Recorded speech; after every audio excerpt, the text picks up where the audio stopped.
Olá, hoje nós vamos para o capítulo 10, capítulo 10 do segundo livro de Samuel. Atenção, Davi já é rei, Davi já unificou todo Israel, Davi já trouxe para junto de si Mefibosete, que é o filho de Jonatas. Davi então está reinando. Hoje, nesse capítulo 10, nós vamos ver a primeira guerra contra os amonitas. Quem são os amonitas? Os amonitas são povos cruéis, inimigos históricos dos israelitas. Eles são descendentes de Ló, habitam o lado leste do Jordão, tá certo? Leste do Jordão. Então, Davi... nós já tivemos no capítulos anteriores que Davi é aquele que empreende leste não, oeste, leste, ai gente, é leste mesmo. Davi é aquele que empreende batalhas contra os arameus lá no norte, contra os edomitas no sul, contra os filisteus no oeste e contra os amonitas no leste. Atenção! Então, hoje é a primeira guerra contra os amonitas.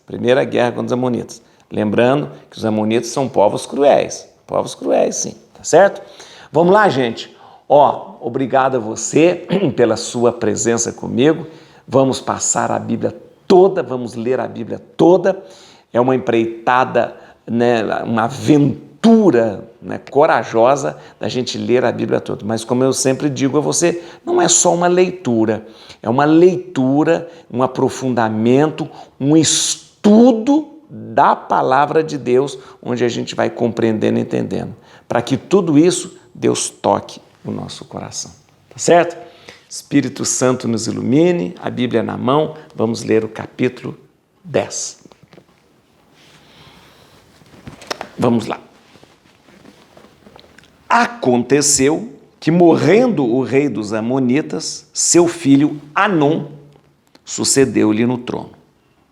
Vou pôr-me em boas relações com Anom, filho de Naás, pensou Davi. Assim como seu pai fez comigo. Enviou-lhe, pois, mensageiros que exprimissem suas condolências pela morte de seu pai. Quando os servos de Davi chegaram à terra dos amonitas, os chefes dos amonitas disseram ao seu senhor Anom: julgas que Davi pretende honrar teu pai mandando-te colaboradores? Não seria antes para examinar, espionar e destruir a cidade que ele mandou os seus servos? Então Anom prendeu os servos de Davi, rapou-lhes metade da barba, cortou-lhes as vestes bem curtas e despediu-os. Davi, tendo conhecimento disso, mandou mensageiros ao seu encontro, pois estavam profundamente humilhados, para dizer-lhe: ficai em Jericó até que vossa barba tenha de novo crescido, e então voltareis. Vendo os amonitas que se haviam tornado os odiosos a Davi, mandaram delegados para tomarem ao seu soldo os arameus de Bet-Roob e os de Soba, ou seja, 20.000 soldados de infantaria, o rei de Maaca com 1.000 homens e os de Tobi com 12.000.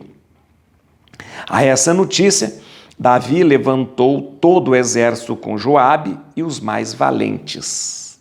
Os amonitas puseram-se em linha de combate à entrada da porta, ao passo que os arameus de Soba e os de Robe ficaram no campo com os homens de Tobi e de Maaca.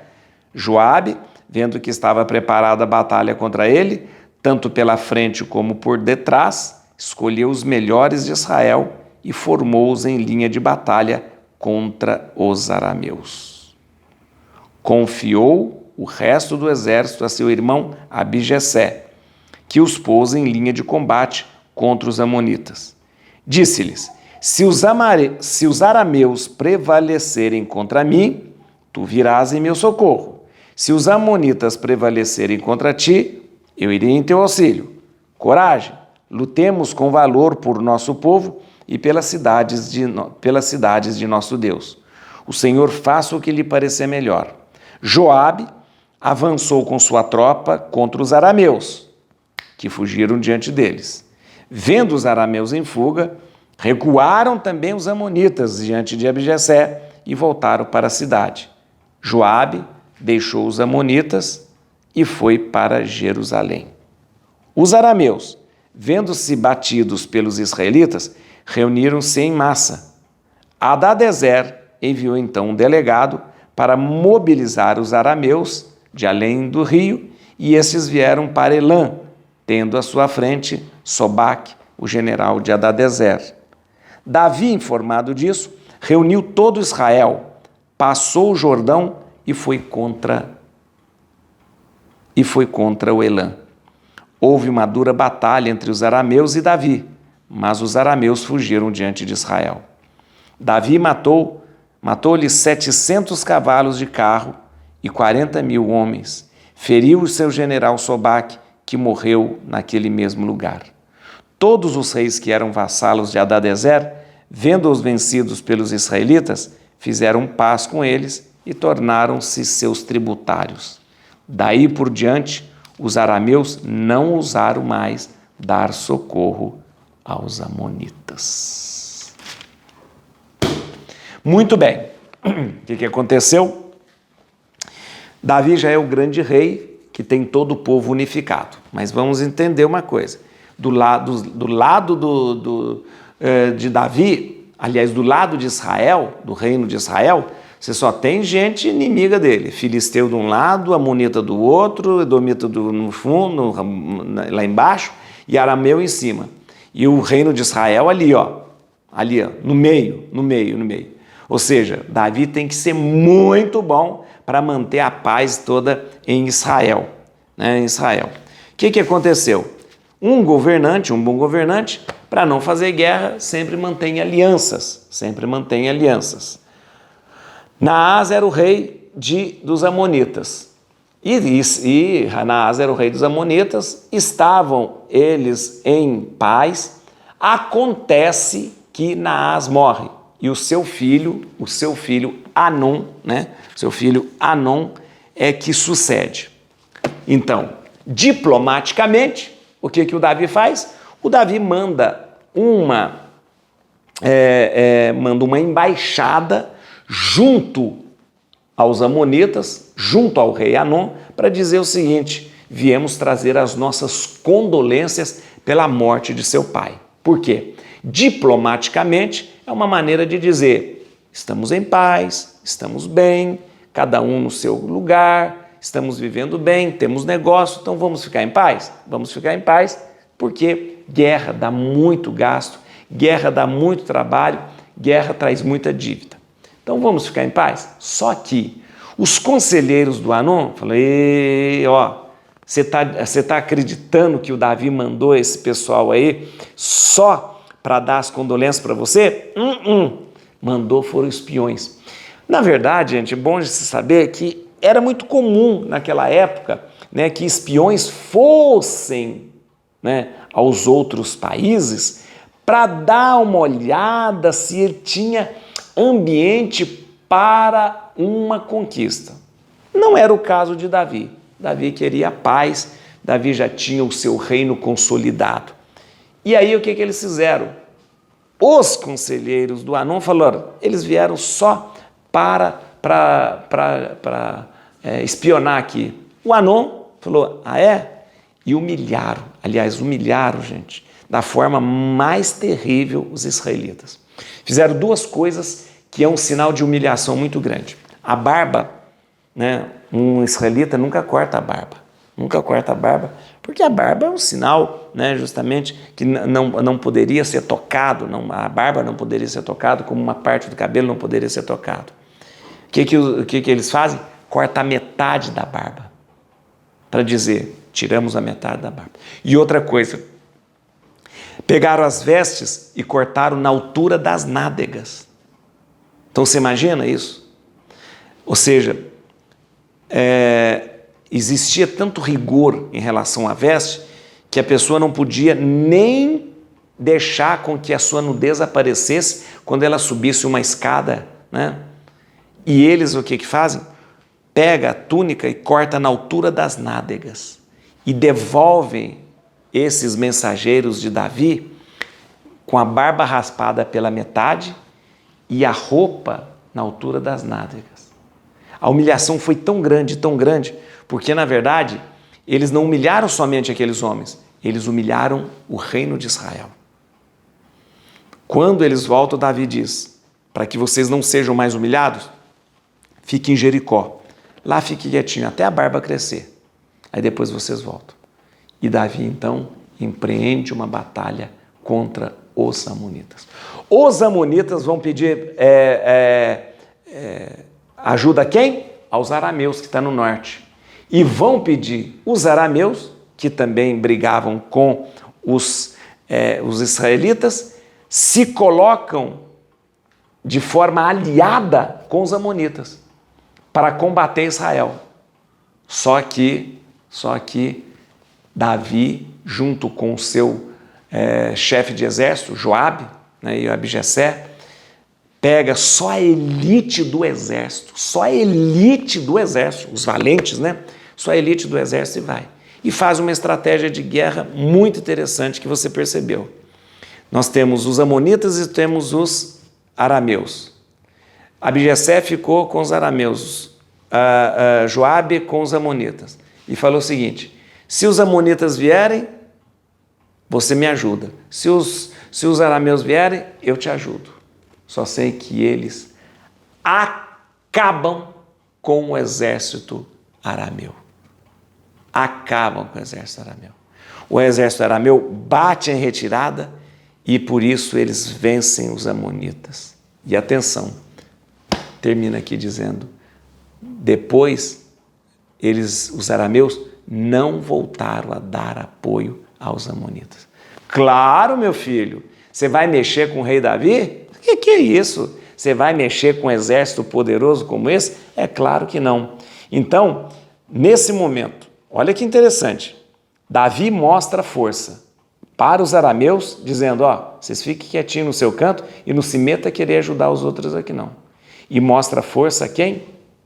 Aos amonitas, dizendo, não nos humilhem mais. E estou dizendo uma coisa para você, hein? Essa só é a primeira guerra contra os amonitas. Está aqui, engasgado na garganta, em Davi, o que eles fizeram quando ele mandou apresentar as condolências. Meu filho, Davi já se mostra como um grande rei, um grande estrategista, mas olha, é um rei poderoso mesmo. Olha aqui, nessa primeira campanha contra os amonitas, estou dizendo que é uma primeira campanha, né? A gente tem que lembrar o seguinte, porque você não viu uma guerra propriamente dita contra os amonitas. Neste capítulo 10, Davi botou para correr quem? Os arameus, que vieram dar apoio aos amonitas. Mas calma lá, seus amonitas. Nós pusemos para correr os seus amiguinhos que vieram dar ajuda. Aguarde, nos aguarde. Atenção, amonitas. Aguarde o rei Davi, que vem mais chumbo grosso por aí. Aguarde que vai ter mais uma batalha, tá bom? Vamos lá, a gente vai só lembrar o seguinte aqui, no versículo 7, é pouquinha coisa, né? No versículo 7, Davi disse-lhe, não temas, quero fazer-te bem em memória de teu pai Jonatas. Desculpa, 10, tô doido aqui, 10, versículo 7 do 10. Do capítulo 10. A esta notícia, Davi levantou todo o exército com Joabe e os mais valentes. Os mais valentes aqui significam o seguinte, é uma tropa de elite. Tropa de elite é o nome do filme. É um conjunto de elite, é a elite do exército. Então, o que Davi faz? Nesta primeira campanha, atenção, Davi envia somente a elite do exército, que vai botar para correr os arameus. Mostrou a força do exército para os arameus, mas já intimidou os amonitas. Daqui a pouco tem outra campanha contra os amonitas. Bom, vem cá, aqui, ó, no versículo 16, onde está 16? 16 está aqui. 16 aqui, ó. Ó, só para pegar o de 15 aqui. Os arameus, vendo-se batidos pelos israelitas, reuniram-se em massa. Hadadezer enviou então um delegado para mobilizar os arameus de além-rio, e esses vieram para Elã, tendo à sua frente Sobaque, general de Hadadezer. Quem que é Hadadezer, gente? Hadadezer, na verdade, é o rei de Soba. O rei de Soba. Esse Hadadezer, ele é que iniciou essa coalizão aramaica. Importante. A coalizão lá do norte, dos povos do norte, ele que era mais ou menos o que organizou essa coalizão aramaica, que se coloca contra os israelitas. Mas já sentiu o peso aqui da espada de Davi, ou seja, Davi já mostrou para eles que não é brincadeira, Por que a Bíblia fala tanto do rei Davi, gente? O rei Davi, ele é o sinal, o exemplo da presença de Deus junto do seu povo. O rei Davi unifica as tribos. O rei Davi preserva o culto. O rei Davi, ele instala uma dinastia. O rei Davi sempre foi lembrado como aquele que resgatou a glória de Israel. Mas o rei Davi, e do rei Davi, e da casa de Davi, virá aquele que vai resgatar verdadeiramente essa glória de Israel. Da casa de Davi surgirá Jesus, mas não para restaurar um reino que é deste mundo, como Davi havia feito, mas para inaugurar o reino de Deus, o reino que realmente faz sentido na nossa vida. Et crucem Domini, fugit partes adversae, vite teleo de tribiuda, radix Davidi. Aleluia.